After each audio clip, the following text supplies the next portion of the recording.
Hey summoners, welcome back to the channel. Today we're diving into a monster that may not seem much at first glance, but packs one of the biggest punches in the game, Kro, the Dark Inugami. He's farmable, easy to awaken, and once you second awaken him, he becomes a total beast. Whether you're trying to shred dungeons, speed up raid runs, or build a solid early PvP team, Kro can help you do it faster and harder. So let's break down why Kro deserves a place on your roster.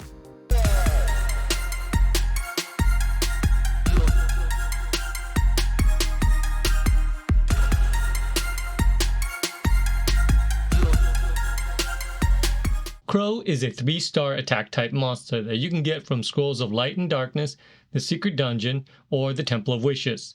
Once second awakened, he goes from average to elite. He shines in nearly all PvE content. His stats improve significantly with 2A, jumping to 9,555 HP, 769 attack, 626 defense, and 108 speed.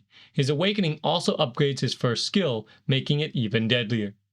Let's talk about his skill sets. His first skill, Scratch, deals solid single target damage, applies defense break, and after 2A, adds a continuous damage effect for 3 turns.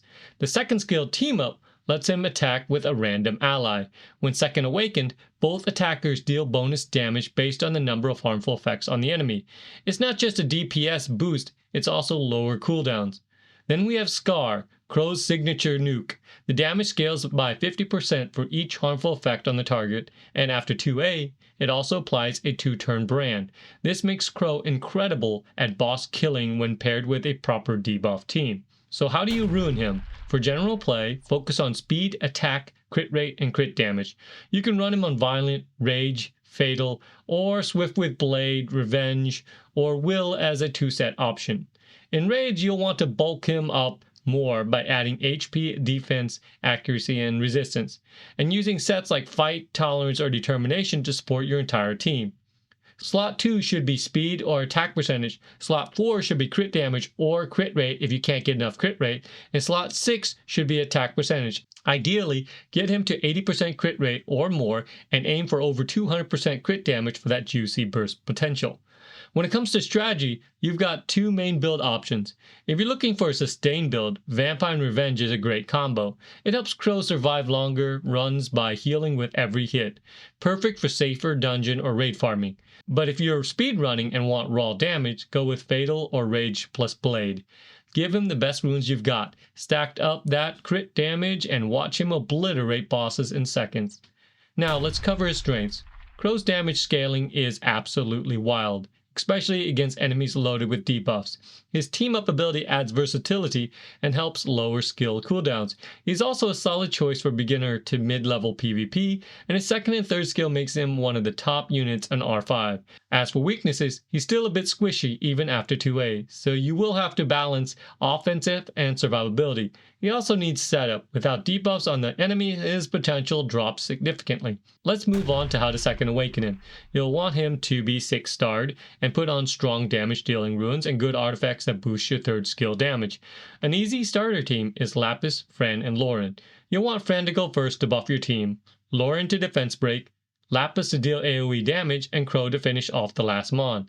If you want a more efficient team, try Verdehile, Aster, 2A Spectra. Here you'll want Spectra to go first to slow down, and Verdehile to go last to boost your team's attack bar back up for another turn. If you want the most efficient, you want Verdehile and the Fire Twins Shayna and Maruna, as it'll be faster and safer. Shayna and Maruna should go first for easy clears, Kro should be third, and Verdehile goes last once again. Once you get to the boss, you should try to aim for Kro directly. However, if for some reason you can't get it, it's best to go after the left tower since it will weaken your team's defense, making it a higher chance for monsters to die. Here's how Kro ranks across different content. He's a 10 out of 10 in Giant, Steel Fortress, Punisher Crypt, and R5. Excellent there across the board. He scores lower in Dragons and Spiritual Realm due to cleansing and debuffs or blocking brand. In Necro, he's usable but not ideal due to lack of multi-hits. In TOA, Labyrinth, Arena, and Guild Wars, he sits around 5 or 6 out of 10 depending on your comp. In Dimensional Hole, especially in restriction areas, he's an 8 out of 10, and in RTA, he's a 5 or 6 pick for players who don't have top tier monsters but still want a hard-hitting single target nuker. So to sum it up, if you're looking for a hard-hitting, easy to build, and versatile monster that shines in dungeons and raids, Kro is one of the best investments you can make. He's free, farmable, and once second awakened, his damage output can rival Nat 5s.